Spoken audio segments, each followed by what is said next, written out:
Vamos então, pessoal, começar a falar de modelagem de dados, né? Até as aulas de hoje eu falei sobre conceito de servidores, arquiteturas, sistemas gerenciadores de banco de dados, história, né? Microinformática, DBase, DOS, essas coisas e tudo mais. Então agora vamos começar a falar sobre como construir um banco de dados, né? As tabelas, né? Para virar aquilo que vai dar o endosso para o sistema. Porque hoje não existe um sistema sem ter um banco de dados por trás dele. Talvez seja a videoaula mais rápida que tenha, porque tem um arquivo que foi retirado do livro, que contém um exemplo de tudo isso que eu vou estar falando para vocês aqui.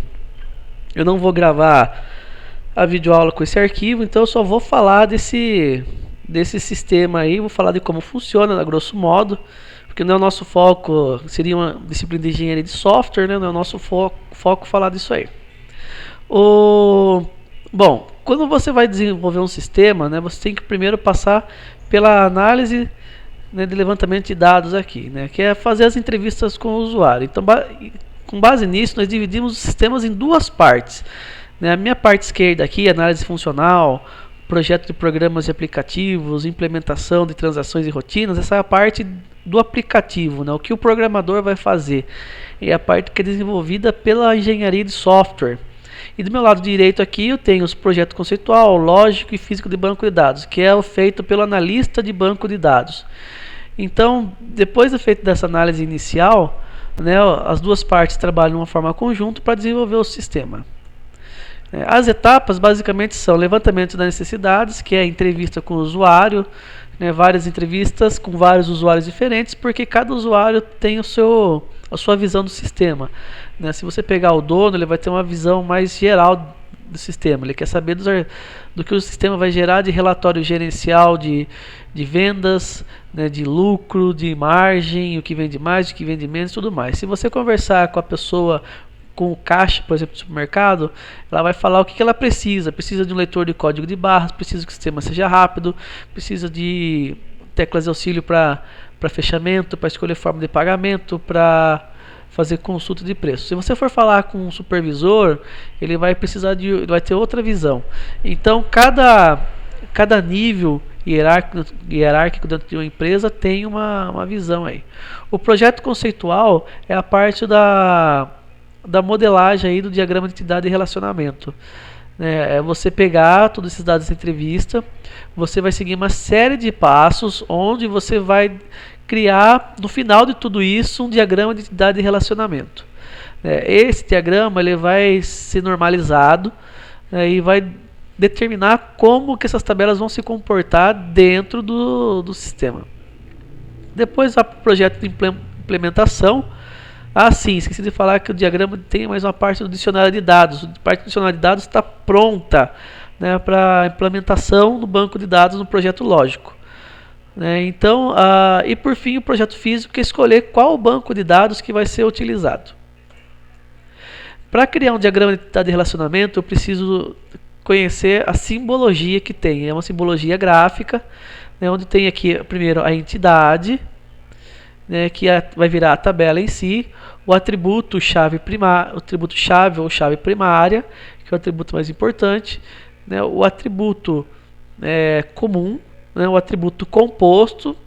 Por exemplo, aqui eu tenho nome como atributo comum, né, código do cliente, nome, atributo composto, endereço tem logradouro, número, bairro, F, CEP e tudo mais. E os relacionamentos, né? Relacionamento de entidade A para muitos de B, um de A para um de B e N de A para N de B. Então, basicamente, essa é a simbologia do DER. Então, aqui eu tenho um exemplo aqui bem simples para entender. Então, eu estou falando aqui uma tabela de estado, uma tabela de cidade, onde o estado possui N cidades.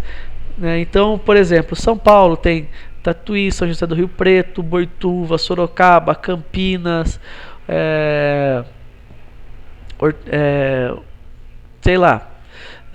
São José dos Campos, Itararé, Avaré e tudo mais. Mas a cidade de Tatuí só está no estado de São Paulo. Então, é mais ou menos assim que a gente faz para verificar qual é a cardinalidade entre eles. né? Então, e aqui eu tenho a tabela de estado ou a entidade estado com seus atributos, código, nome e sigla. E a entidade cidade com os seus atributos, código da cidade, código do estado, nome, data da fundação e a sua população. O que determina, né, a cardinalidade, né, os relacionamentos? Vai ser um para muitos, muitos para muitos. O que determina? Né, é você conhecer o sistema de como vai funcionar, né, e fazer exemplos. Como eu fiz o exemplo aqui, estado de São Paulo vai possuir Boituva, Tatuí, Itapetininga, Jurumirim, Sorocaba, São José do Rio Preto, Capela do Alto. Então, o estado de São Paulo tem várias cidades, mas a cidade de Tatuí só está no estado de São Paulo. Então, isso determina o que é um relacionamento de um para muitos, né? De um para um, tem aqui, um cliente possui um cônjuge. Então, você vai lá, o José, ele vai estar casado só com a Maria, né? A Maria vai estar casada só com o José. Então, com exemplos fica mais fácil de você determinar o tipo de cardinalidade que tem nele aí. Aqui nós temos um exemplo de muitos para muitos, né? Um aluno cursa muitas disciplinas. Então, o aluno Mário, ele cursa lá linguagem de programação, banco de dados, engenharia de software, fundamentos de TI, matemática discreta e tudo mais. E a disciplina de banco de dados não tem só o Mário, tem o Mauro, tem o José, tem o Joaquim. Então muitos alunos cursam muitas disciplinas e muitas disciplinas são cursadas por muitos alunos.